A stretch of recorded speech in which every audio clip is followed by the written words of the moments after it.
하나님 말씀 마태복음 26장 57절에서 68절. 마태복음 26장 57절에서 68절 교독합니다. 오늘은 4월 14일 월요일 아침입니다. 4월 14일자 본문 마태복음 26장 57절에서 68절까지 말씀 교독하겠습니다. 예수를 잡은 자들이 그를 끌고 대제사장 가야바에게로 가니 거기 서기관과 장로들이 모여 있더라. 베드로가 멀찍이 예수를 따라 대제사장의 집 뜰에까지 가서 그 결말을 보려고 안에 들어가 하인들과 함께 앉아 있더라. 대제사장들과 온 공회가 예수를 죽이려고 그를 칠 거짓 증거를 찾으매 거짓 증이 많이 왔으나 얻지 못하더니 후에 두 사람이 와서 이르되 이 사람의 말이 내가 하나님의 성전을 헐고 사흘 동안에 지을 수 있다 하더라 하니 대제사장이 일어나서서 예수께 묻되 아무 대답도 없느냐. 이 사람들이 너를 치는 증거가 어떠하냐 하되 예수께서 침묵하시거늘 제사장이 이르되 내가 너로 살아계신 하나님께 맹세하게 하노니 내가 하나님의 아들 그리스도인지 우리에게 말하라. 예수께서 이르시되 내가 말하였느니라. 그러나 내가 너희에게 이르노니 위의 인자가 걷는 것을 앉아 있는 것과 하늘의 구름을 타고 오는 것을 너희가 보리라 하시니 이에 제사장이 자기 옷을 찢으며 이르되 그가 신성모독하는 말을 하였으니 어찌 더 증인을 요구하리요. 보라 너희가 지금 이 신성모독하는 말을 들었도다. 너희 생각은 어떠하냐. 대답하여 이르되 그는 사형에 해당하니라 하고 이에 예수의 얼굴에 침 뱉으며 주먹으로 치고 어떤 사람은 손바닥으로 때리며 이르되 그리스도야 우리에게 선지자 노릇을 하라. 너를 친 자가 누구냐 하더라. 아멘. 예수님을 체포해서 대제사장에게로 끌고 갔습니다. 그런데 마치 기다렸다는 듯이 각본대로 이미 산헤드린 공회가 소집되어 있었습니다. 그들은 불법 재판을 열고 정죄할 증거를 찾기 위해서 거짓 증언까지 동원을 했으나 그것마저도 서로 맞지 않는, 그래서 시간만 지연되고 있었습니다. 또 거기에 적극적으로 예수님이 응대하지 않고 침묵하자 대제사장은 초조했습니다. 일어서서 단도직입적으로 그리스도인지를 물었습니다. 맹세하게라고 했습니다. 예수님 여기도 침묵하시면 되는데 웬일인지 이 시간만큼은 그렇다 네가 말하였다 이렇게 시인하고 장차 자신이 영광 중에 심판할 것을 예언했습니다. 메시아라는 얘기죠. 그들은 기다렸다는 듯이 분노하며 신성모독죄로 정죄하고 사형을 주장하는 그런 재판 과정이 오늘 묘사되고 있습니다. 오늘 질문은 예수님의 신문 과정은 어떠했습니까? 예수님의 신문 과정은 어떠했습니까? 이것이 오늘 질문이 되겠습니다. 먼저 57절에서 61절까지 말씀, 처음부터 거짓과 불법으로 자행하였습니다. 처음부터 거짓과 불법으로 자행하였습니다. 목적이 정당하다면 그 목적을 이뤄가는 수단과 과정 또한 정당하고 옳아야 합니다. 유대 종교인들의 모습은 거짓과 불법으로 가득 차 있습니다. 이들은 밤에 산헤드린 공회를 소집을 했습니다. 예수님이 밤에 체포됐는데 이미 다 모여 있었어요. 그 얘기는 다 통보를 해서 알고 있었다는 얘기죠. 보통 밤에, 그것도 지금 6월절이 시작이 됐잖아요. 이제 준비 기간이기도 하고 그런데도 그 바쁜 와중 명절 기간에도 이들이 다 모였어요. 이 자체가 벌써 불법을 자행하고 있다는 증거이기도 하죠. 그들은 대책회의를 했을 때 전에 어떻게 했습니까? 6월절에는 밀란이 일어날까 염려되니까 6월절 명절에는 체포하지 말자. 어떤 것을 하지 말고 건들지 말자. 괜히 들쑤셔서 분란만 일으킨다라고 해놓고는 지금 체포하고 있잖아요. 낮에 예수님을 체포하고 또 재판하면 예수님을 선지자 또는 메시아로 믿고 따르는 여러 백성들이 들고 일어나서 밀란이 생기면 자기들이 예수님을 체포한 잘못이 있으니 로마로부터 또 어떤 불이익을 당할까 그게 염려가 됐던 것이죠. 이들은 처음부터 끝까지 자기의 이익권과 기득권과 이런 것에 관심 있는 자들이지 하나님 나라나 예수 그리스도나 메시아 이런 것은 관심 없는 자들이에요. 그래서 밤에 사람들이 자고 있을 때 소수만 알 수 있도록 전격적으로 산헤드린 공회를 소집해서 체포하고 신속하게 재판을 해서 죽일 작정 요렇게 이미 죽고 나면은 뭐 알려진들 소용이 없으니까 그런 생각이었어요. 이렇게 약속되지 않으면 밤에 이렇게 다 산헤드린 공회가 모일 수가 있겠습니까? 말도 안 되는 거잖아요. 그들은 죽일 증거를 찾기 위해서 어디까지 했냐면 거짓 증거까지, 거짓 증인까지 동원을 했어요. 그러니까 이들이 얼마나 불법으로 재판하고 있는지 알죠. 그런데 증인들끼리도 서로 맞자는 거예요. 율법에 보면 한 사건을 놓고 동시에 최소한 2명 이상은 동일한 대답을 해야 되거든요. 근데 그것도 서로 맞지 않는 거예요. 그렇게 서로 맞지 않는 그 재판이 질질 시간만 계속 끌려가고 있는 그런 상황이었어요. 성전을 헐고 사흘 동안 지켰다라고 얘기한 거 가지고 이것도 성전을 모독하고 어떻게 성전을 짓고 허물고 3일 만에 짓냐 이걸 가지고 시비를 거는데 이것의 의미가 뭐죠? 예수님이 자신의 몸을 성전이라고 비유한 거거든요. 자기의 죽음을 3일 뒤에 다시 살아날 것을 헐고 다시 살아날 것을 이렇게 얘기하는데 이 말을 알아들을 리가 없잖아요. 예수 그리스도를 믿지 않는 사람들이 그 말의 의미를 알겠어요? 그저 벽돌로 짓고 돌로 짓고 금칠한 그 성전만 생각하지 보이지 않는 성전, 하나님의 임재 가운데 있는 성전을 생각이나 하겠냐 말이죠. 문자적으로 그냥 받아들이고 이해하는 것뿐이죠. 이들이야말로 지금 성전을 허물고 거짓을 자행하고 있는 그런 꼴을 보이고 있습니다. 그러니까 예수님의 이 죽음과 심판 과정 십자가를 보면은 우리는 하이라이트가 자꾸 거기 십자가에 달려 있는 그 장면만 생각을 한단 말이죠. 근데 요즘도 우리를 오늘부터 윤석열 내란죄로 형사 공판이 열리기 시작하는 날입니다. 그것이 지금 뭐 공개가 안 된다 그래서 또 불만도 많고 뭐 그러긴 하는데 아무튼 우리는 그 예수님의 십자가 전 과정을 지켜볼 필요가 있어요. 오늘 체포된 것도 문제, 이런 식으로 재판하는 것도 문제, 거짓 증인을 불러가지고 매수해서 증인으로 정죄할 것을 찾는 것도 문제. 여러분 저나 여러분들이 정말로 법정에 가서 재판 안 하고 인생은 마치는 건 큰 복이라고 저는 생각합니다. 막상 가면 돈도 돈이지만 참 말도 안 되는 논리를 가지고 서로 얘기하는 거 보면은 억울하기가 짝이 없고 참 그런 때가 많은데 예수님이야말로 가장 억울하지 않겠어요? 이 자체가 불법이에요. 제가 아까 서두에 말했잖아요. 목적이 정당하면 그 목적을 이뤄가는 수단과 과정도 정당해야 한다. 근데 이거는 그렇지 않잖아요. 원래 거짓이고 원래 불법을 행하는 자들은 그런 것을 문제 삼지 않아요. 너무 익숙한 문화이고 익숙한 방법이고 자신들이 해오던 방법이니까. 여기에 물론 죽어야 된다는 걸 알고 있지만 그 과정을 알고 있지만 이런 식부터 시작하는 것을 지켜봐야 되는 예수님의 심정이 어떻겠냐는 거예요.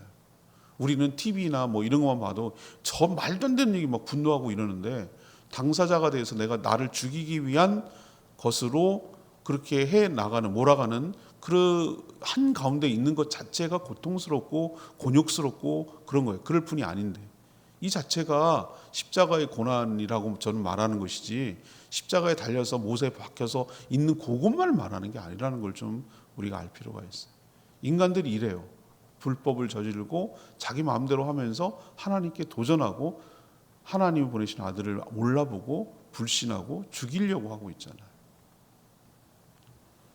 두 번째, 이 불법 재판을 통해서 우리가 알 수 있는 것은 62절에 62절에서 64절입니다. 침묵하면 석방이 되지만 진실을 말씀하셨어요. 침묵하면 석방이 되지만 진실을 말씀하셨어요. 저는 이 대목에서 예수님이 그리스도라는 것을 더 분명하게 알게 됐어요. 믿게 된 이유이기도 해요. 산헤드린 공회에서 열린 이 예수님의 불법 재판은 그들의 바람과는 달리 신속하게 처리하고 신속하게 끝내서 해가 뜨기 전에 사람들이 알고 뭐 이렇게 명절 준비하고 뭐 어수선 틈 타가지고 빨리 죽여서 끝내려고 그랬어요.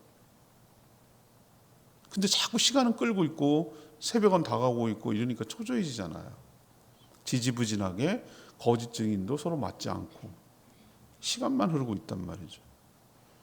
그런데 여기에 보통 보세요. 자기 살려고 어떻게 합니까? 적극적으로 해명하죠. 재판할 때 여러분 보세요. 그러면 저쪽에서 막 뭐라고 이렇게 막 하는데 가만히 있으면 내가 인정하는 꼴이잖아요. 그러니까 그거 아니거든요. 그러면서 적극적으로 반론을 합니다. 보통의 경우에는. 근데 예수님은 아무 말씀도 안 하시는 거예요.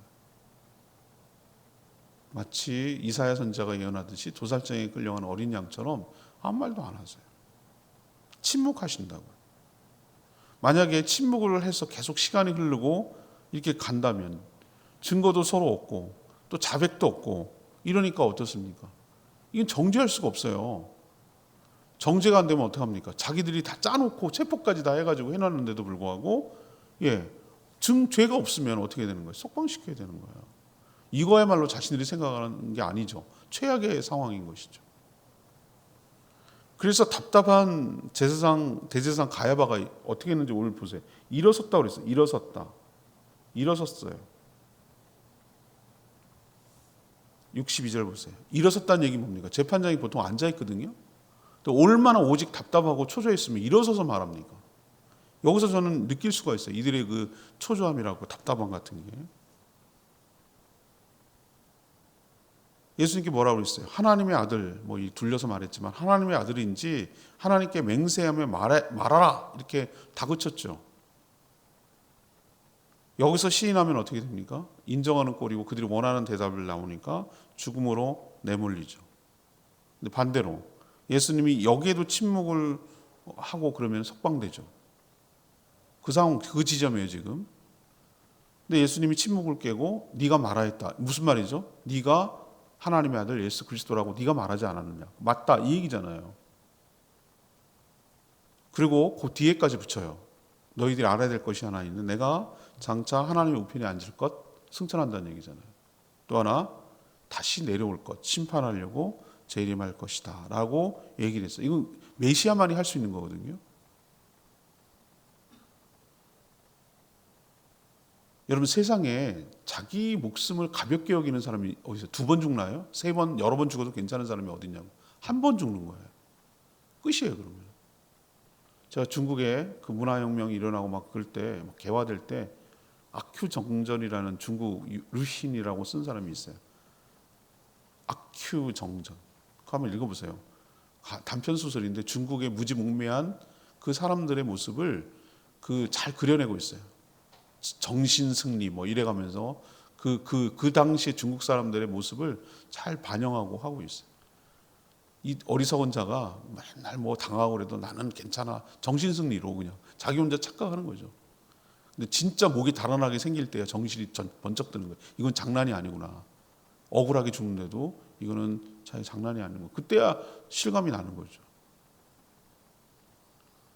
누가 죽는 상황에서 누가 그걸 자초하는 사람이 어디 있겠냐고요. 누구나 다 목숨을 귀하게 여기지. 저는 이 대목에서 예수를 믿었다고 얘기했잖아요. 둘 중에 하나예요. 예수님이 그리스도가 맞는 거예요. 그러니까 이렇게 시인하고 하는 거예요. 이러면 죽으니까. 아니면 정신병자나 과대망상, 정신병자, 자기 메시아라고 자기 혼자 스스로 착각하고 영웅이 되는. 그러나 우리는 알고 있어요. 이분이 지금 침묵하면 자기는 살 수 있지만 모든 사람을 살리지는 못하잖아요.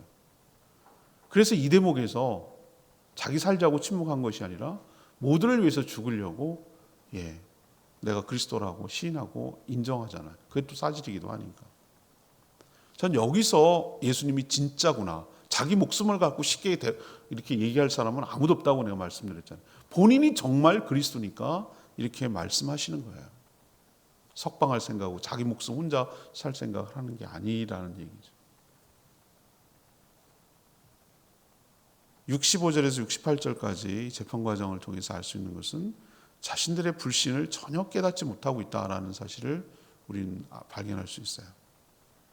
산헤드린 공회에 모인 유대 종교 지도자들은요, 누구도 예수님이 그리스도라는 생각을 해보진 않았어요. 자신들의 이해를 침해하고 자신들이 만든 성경 해석과 성전 운영 방식, 그리고 자신들의 명성과 영향력을 깨트리려는 위치광이로 예단하고 확신했어요. 한 번도 그리스도라는 생각을 해본 적이 없어요. 이들은 그럴 수도 있겠다라는 생각을 해본 적도 없어요. 끝까지 침묵하며 무죄로 석방될 수 있는 상황에서 예수님이 자신의 입으로 시인해서 죽을 수 있는 것을 아는데, 그렇게 했다면 진짜고 이분이 메시아라는 생각을 해봤어야 되잖아요. 그러나 그들은 예수님을 전혀 알지도 못했고 또 믿지도 않았어요. 그러니 예수님이 재판 과정에서 시간은 끌고 있는데 자신의 입으로 내가 그리스도다, 메시아다 이렇게 말해주니까 오히려 누가 고맙습니까? 재판을 하고 있는 종교 지도자들이 고마울 지경이에요. 원하는 대답을 해줬으니까. 이제 증인이 뭐가 필요 있냐? 니네 다 들었지? 너네도 들었지? 다 들었지? 여기에 무슨 증인이 필요 있냐? 자기 입으로 그리스도라고 말을 했는데, 그리스도니까 그리스도라고 말한 건데 신성 모독이다. 하나님을 모독했다. 이 인간 주제에 뭐 하나님의 아들이라고? 이것은 사형에 해당된다. 어떻게 하면 좋겠느냐? 잘 짜여진 각본대로 몰고 간 거예요. 사형입니다. 그 다음부터는 일사천리죠. 원하던 대답을 얻었고 원하는 대로 끌고 왔으니까. 사형에 해당되는 정죄받은 죄인으로 딱 되니까 침을 뱉습니다. 신성모독한 죄인이니까. 그리고 주먹으로 치고 손바닥으로 때렸습니다. 손바닥으로 때리면서 뭐라고 그랬어요? 그리스도야, 우리에게 선지자는 옷을 하라. 너를 친 자가 누군지 맞춰봐라. 이건 뭐 하는 겁니까? 조롱하는 거죠. 멸시하는 거죠.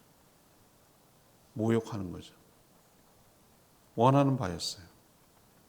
그런데 정작 자신들의 이런 행동들이 얼마나 큰 죄이고, 그렇게 그들이 기다렸던, 하나님의 보내기를 소원했던 메시아를 함부로 대하는 일인 것에 대해서는 전혀 생각해 보지 못했던 것이죠.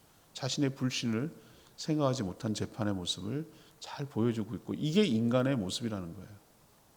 그리고 특히 유대인들의, 그렇게 그들은 얼마나 메시아를 기다리고 고대했습니까? 정작 자기 땅에 왔는데 알아보지 못하고, 그 독생자의 영광 가득했는데 알아보지 못하고 그를 오히려 죽이는, 모욕하고 죽이는 어이없는 짓을 하는 것이죠. 예수님이 이것을 충분히 예측했어요. 여러 가지 농부 비유에서 소득이 돼서 소출을 얻으려고 종을 보냈으나 죽이고, 아들까지 보냈으나 상속자니 얘 죽여서 우리가 차지하자고 하는, 그걸 이미 다 얘기를 했어요. 지금 이런 그대로 지금 하고 있는 모습을 보여주잖아요. 오늘 레마의 말씀 64절 말씀입니다. 64절. 예수님이 장차 어떻게 할 것인지 보여주는데요. 인자가 권능의 우편에 앉아 있는 것과 하늘 구름을 타고 오는 것을 너희가 보리라. 이 말씀을 하셨어요. 유대 종교 지도자들은 사람 한 명쯤 거짓으로 모함해서 죽이는 것은 일도 아니라고 생각했을 거예요. 이런 일을 한 번 해봤겠습니까? 이들은, 저는 느낄 수가 있는데, 이런 유사한 일들을 여러 번 처리했다는 것을 저는 느껴요. 그러니까 이런 일을 익숙한 거예요. 그러나 그 상대가 하나님 우편에 앉을 그리스도며 장차 천사들과 함께 재림해서 재판하는, 그들을 심판하는 분임을 전혀 생각하지 보지 못하고 있는 것을 알 수 있어요. 여러분, 죄 중에 가장 큰 죄가 뭔지 아십니까?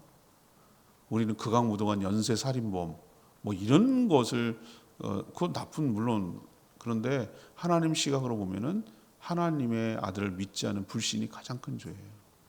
하나님의 호의를 거절하는 것, 하나님이 보낸 아들을 믿지 않는 죄가 가장 큰 죄예요. 그 결과는 너무나 무서워요. 오늘 얘기하잖아요. 하나님 우편에 앉아 계신 것, 그리고 구름 타고 다시 오실 것. 우리 사도신경의 고백에 여기 나오는 거죠. 우리도 이 사실을 믿고 받아들이고 예수 그리스도를 주라고 믿고 지금도 우리 우편에서 중보기도 하시고 다시 오실 주님을 기대하며 살아가는 저희 모두가 되기를 원합니다. 오늘 말씀 붙들고 기도하기 전에 찬양지 176장 부르고 기도하겠습니다.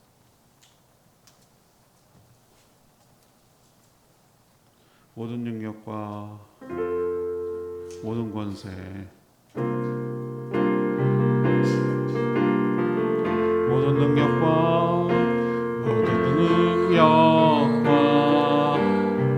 권세 모든 것 위에 뛰어나신 주님 이 세상 측량할 수 없는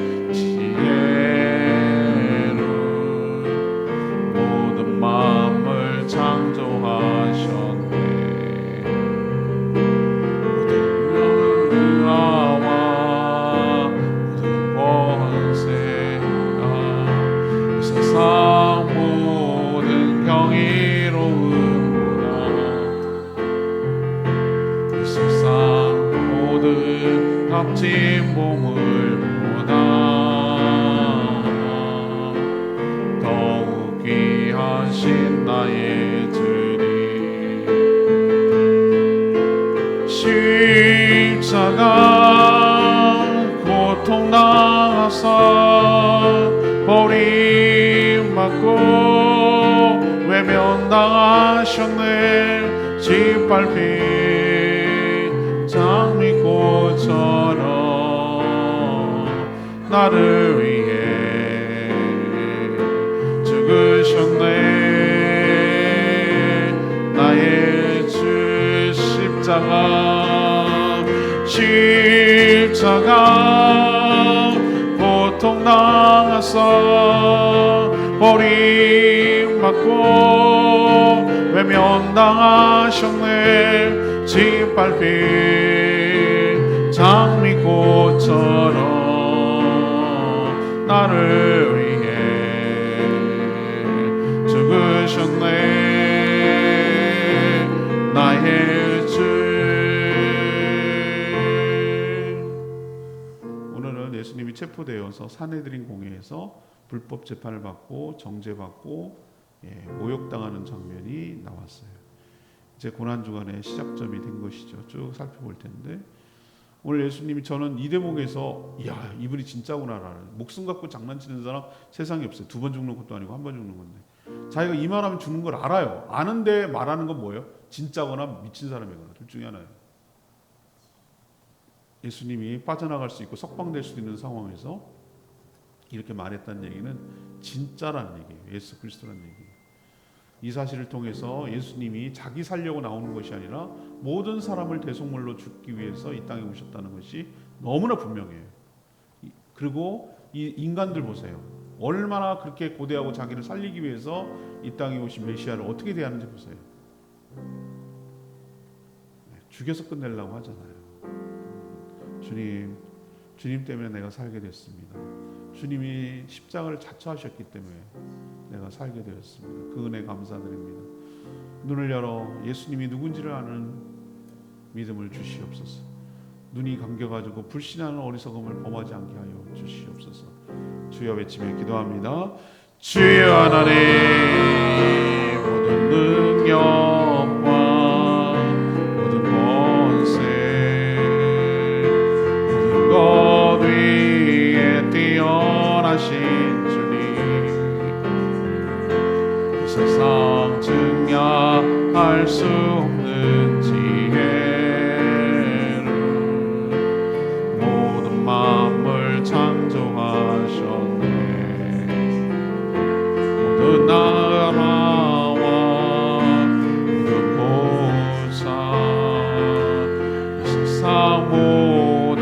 정의로움보다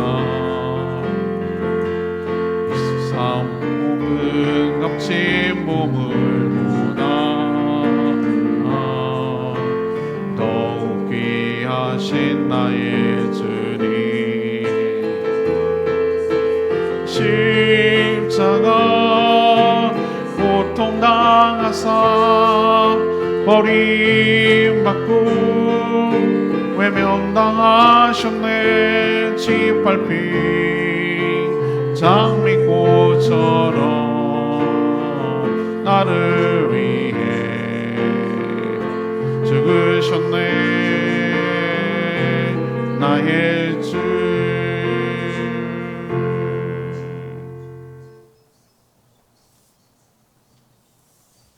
하나님 공회에 모여 불법으로 재판을 하며 거짓으로 정죄하는 모습에서 타락한 인간들의 모습을 봅니다. 저희도 예수 그리스도를 믿지 않으면 무슨 짓은 할 수 있는 존재임을 깨닫습니다. 침묵하면 석방되는 상황에서 침묵을 깨고 그리스도의 힘을 자인하는 예수님을 보면서 저희는 진정한 그리스도의 힘을 믿습니다. 저희도 침묵할 때와 말할 때를 잘 분별하게 하여 주시옵소서. 유대 종교 지도자들은 단 한 번도 예수님이 그리스도라는 생각을 해보지 않았습니다. 그런 무지함이 어떤 결과를 가져오는지를 봅니다. 주님께서 우편에 계시다가 천사와 함께 영광 가운데 재림하여 심판하실 줄 믿습니다. 저희들에게 믿어지는 은혜가 있게 하여 주시옵소서. 이 고난주간을 시작하는 날 경건하게 잘 보내게 하여 주시옵시고 찬란한 부활절 아침을 맞이할 수 있도록 저희들이 이 한 주간을 의미 있고 경건하게 잘 보내게 하여 주시옵소서. 주님 손에 모든 것 맡깁니다. 우리의 간구하는 기도 들으시고 아프고 힘든 자들 치료하여 주시고 회복시켜 주시며 주님과 동행하는 복된 하루 살게 하여 주시옵소서. 감사드리며 예수 그리스도의 이름으로 축복하며 기도합니다. 아멘. 이 한 주간도 주님 은혜 가운데 살아가는 복된 한 주간 되기를 축복합니다. 충분히 기도하고 하루 시작하겠습니다.